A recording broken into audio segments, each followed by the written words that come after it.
এবার আমরা দেখব থাইমাস। তো থাইমাস সম্পর্কে কি বলেছে? Thymus gland is lobular structure located between the lungs behind the sternum of the ventral side of aorta. মানে কি বলছে, আমরা যদি এখানে জাস্ট ছবিটা দেখি, এখানে কোথায় রয়েছে থাইমাসটা, দেখো এই জায়গাটায় রয়েছে।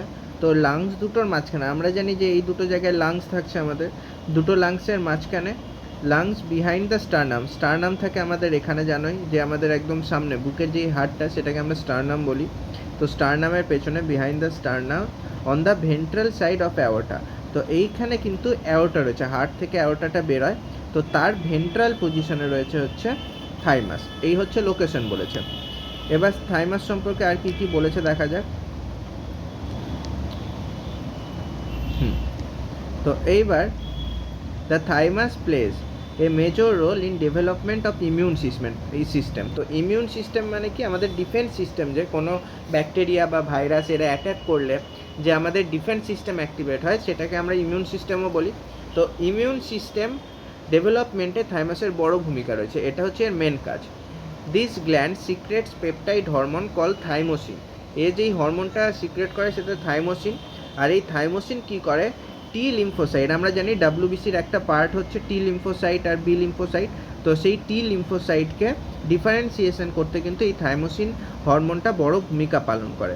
Which provide cell mediated immunity. আমরা জানি দুই ধরনের ইমিউনিটি হয়, blood mediated immunity, humoral immunity বা সেল মিডিয়েটেড ইমিউনিটি। তো টি লিম্ফোসাইট কী করছে, সেল মিডিয়েটেড ইমিউনিটি প্রোভাইড করছে।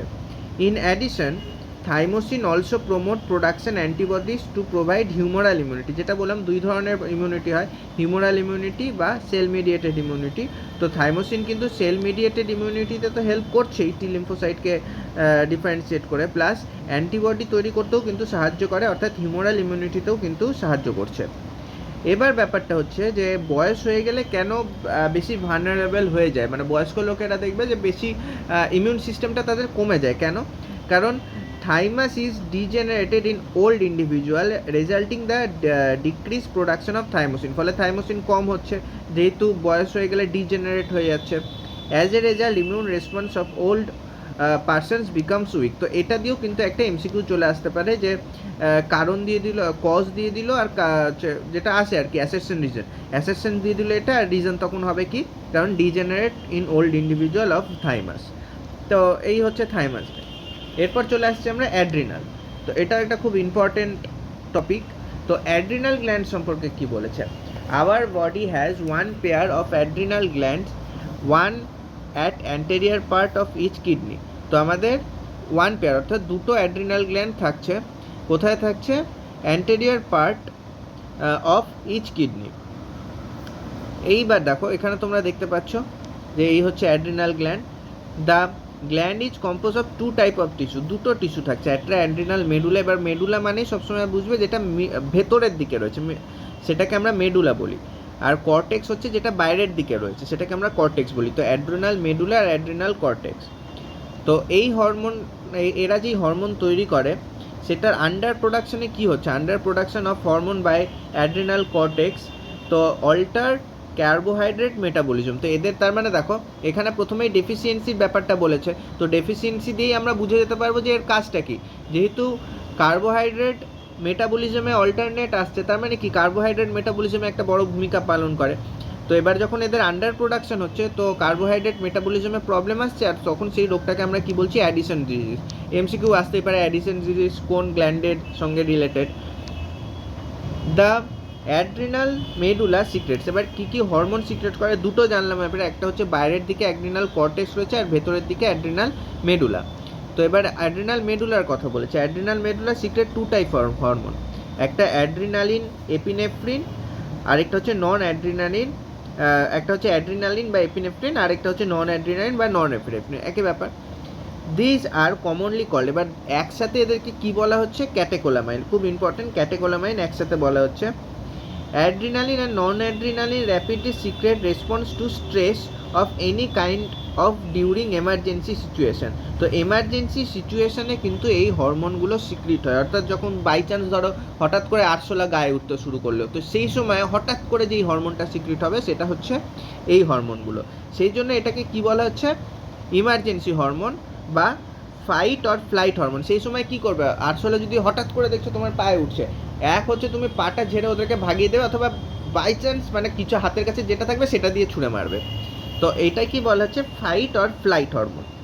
This hormone increase alertness. তো অবভিয়াসলি এবার তোমরা ভাবো না যে তোমরা যখন ওই কন্ডিশনে কি হয়, যা যা হয় সেগুলোই হবে। Alertness, pupillary dilation, piloerection, sweating, এই সব কিছু এই হরমোনগুলো করছে। Both the hormone increase.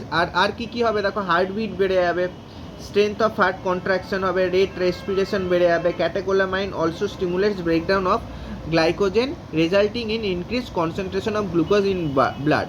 তো তাহলে ক্যাটেকোলামাইন কি গ্লুকোজও কিন্তু বাড়াচ্ছে। এবার দেখো মনে রাখবে, যত হরমোন রয়েছে শুধুমাত্র মানে যারা গ্লুকোজের ওপর কাজ করে, গ্লুকোজ লেভেল বাড়ায় বা কমায়, ইনসুলিন ছাড়া যত হরমোন রয়েছে যারা গ্লুকোজের ওপর কাজ করছে, গ্লুকোজ লেভেলের ওপর, সবাই কিন্তু গ্লুকোজ লেভেল বাড়াবে। এবার সব হরমোনের কথা বলছি না, যারা গ্লুকোজ লেভেল বাড়ায় বা কমায়। এবার তার মধ্যে তার মধ্যে ক্যাটেকোলামাইন পড়ছে, তারপরে আমরা দেখব যে গ্লুকাগন পড়বে। যারা গ্লুকোজ লেভেলের সাথে রিলেটেড ওই হরমোনগুলো, কেবলমাত্র আমাদের শরীরে একটাই হরমোন রয়েছে ইনসুলিন, যে গ্লুকোজের লেভেল কিন্তু কমাচ্ছে। তাহলে কি হচ্ছে, এও গ্লুকোজের লেভেল বাড়াচ্ছে। They also stimulate the breakdown of lipid and protein. হয়ে গেল। তারপরে কি বলেছেন, the adrenal cortex can be divided into 3 region. এবার অ্যাড্রিনাল কর্টেক্সের ব্যাপারে বলছে। আমরা এতক্ষণ কি দেখলাম, যে অ্যাড্রিনাল মেডুলা দেখলাম। এইবার আমরা দেখব যেটার থেকে ক্যাটেকোলামাইন বেরোলো অ্যাড্রিনাল মেডুলা থেকে। এবার আমরা দেখবো অ্যাড্রিনাল কর্টেক্স, অর্থাৎ বাইরের এই লেয়ারটা। এদের 3টে লেয়ার রয়েছে, একটা জোনা রেটিকুলারিস, জোনা ফ্যাসিকুলেটা, আর একটা জোনা গ্লোমেরুলাসা। কোথায়, এই যে এইখানে 3টে লেয়ারের কথা বলেছে। আর এরা যেই হরমোনটা বের করে তাদেরকে একসাথে আমরা কি বলছি, কর্টিকয়েড। তাদেরকে আমরা একসাথে বলছি corticoid. The corticoid which involve in carbohydrate metabolism আর কল্ড গ্লুকোকর্টিকয়েড। এবার যারা কার্বোহাইড্রেট মেটাবলিজমে রয়েছে গ্লুকোকর্টিকয়েড, তাদের মধ্যে মেন কর্টিকয়েডটা কি, সেটা হচ্ছে cortisol is the main glucocorticoid. Corticoid which regulate the balance of water. এবার দেখো, যেগুলো কার্বোহাইড্রেট হচ্ছে তাদেরকে আমরা গ্লুকোকর্টিকয়েড বললাম, আর যারা হচ্ছে ওয়াটার, ইলেকট্রোলাইট এগুলোর ব্যালেন্স রাখছে সেগুলোকে কি বলবো, মিনারেলোকর্টিকয়েড। আর যে কিছু কর্টিকয়েড রয়েছে যারা হচ্ছে সেকেন্ডারি সেক্সুয়াল ক্যারেক্টারও ডেভেলপ করে, তাদের কি বলবো, সেক্স কর্টিকয়েড। তো মিনারেলোকর্টিকয়েডের মধ্যে মেন যেটা হরমোন সেটা কি, aldosterone is the main mineralocorticoid. তো এবার গ্লুকোকর্টিকয়েডের কাজ বলেছে। Glucocorticoid stimulates gluconeogenesis. এবার আমি যেটা বললাম যে সব ইনসুলিন ছাড়া সব হরমোন গ্লুকোজের পরিমাণ বাড়াবে।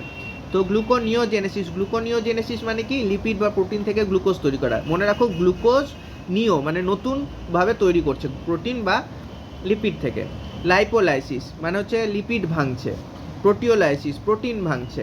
Inhibit cellular uptake and utilization of amino acid, এই সবগুলো কাজ করছে। Cortisol is also involve in maintaining the cardiovascular system as well as kidney function. তো এই কর্টিসল কিন্তু হার্টের সিস্টেম আর কিডনি ফাংশনের ওপরও এফেক্ট ফেলে। এগুলো সব এমসিকিউ হিসেবে আসতে পারে।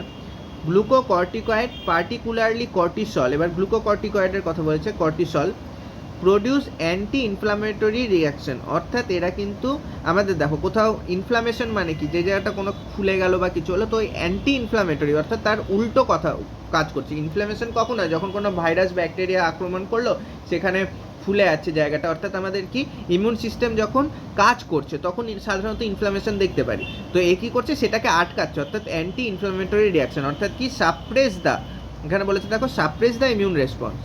Cortisol stimulate RBC production. আবার ইম্পর্টেন্ট একটা লাইন, আরবিসি প্রোডাকশনে কর্টিসল স্টিমুলেট করছে। এবার অ্যালডোস্টেরনের কথা বলছে। অ্যালডোস্টেরনটা কী ছিল, এটা হচ্ছে মিনারেলোকর্টিকয়েড ছিল। তো aldosterone acts mainly in the renal tubule. Renal টিবিউলে কাজ করছে। এবার কাজ করে কি করছে, জল, সোডিয়াম এগুলো কি হচ্ছে, এগুলো শোষণ রিঅ্যাবজর্ব করছে। জল, সোডিয়াম এগুলো রিঅ্যাবজর্ব করছে। আর পটাশিয়াম ফসফেট, কে ফসফেট এগুলো কি করছে, এক্সক্রিট করছে। Thus aldosterone helps in maintenance of electrolyte. তো অবভিয়াসলি ইলেকট্রোলাইট মেনটেনে কাজ করছে, কারণ সোডিয়াম নিচ্ছে, কে বের করে দিচ্ছে, তো একটা ব্যালেন্স রাখছে শরীরের মধ্যে। জল নিচ্ছে, অর্থাৎ বডি ফ্লুইড ভলিউমে ব্যালেন্স রাখছে। তারপরে সোডিয়াম, পটাশিয়াম এগুলো কি অসমোটিক প্রেসারের এফেক্ট রয়েছে, তো অসমোটিক প্রেসারেই করছে, ব্লাড প্রেসারে এফেক্ট ফেলছে।